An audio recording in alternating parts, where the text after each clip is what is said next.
Avrupa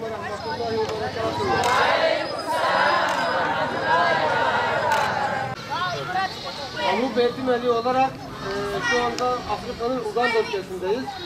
Orada ülkesindeyiz ve hayırseverlerimizin bizlere bağışlamış olduğu gıda paketlerini buradaki ihtiyaç sahiplerine dağıtıyoruz. Allah Teala hayırla kabul etsin inşallah.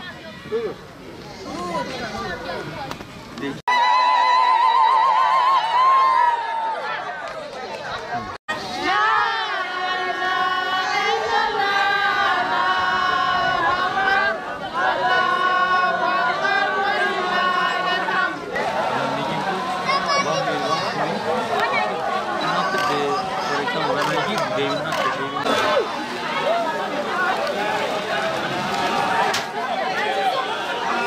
Şükran jadi.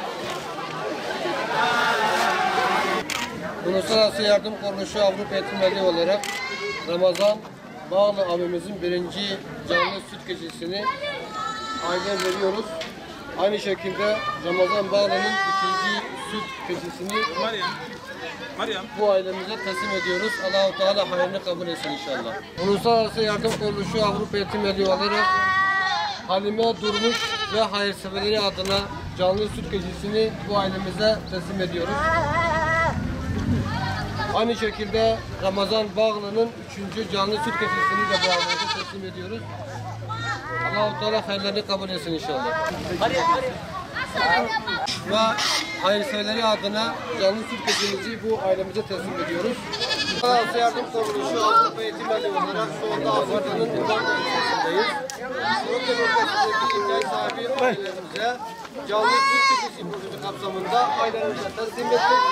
Allah-u Teala bütün hayırlarımızdan razı olsun. Allah-u Teala hayırlarını kabul etsin inşallah. Şimdi imamımız bir dua okuyacak. Buyurun.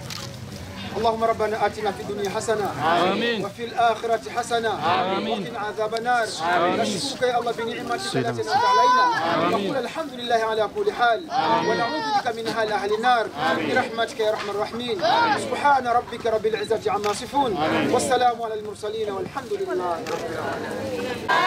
رجب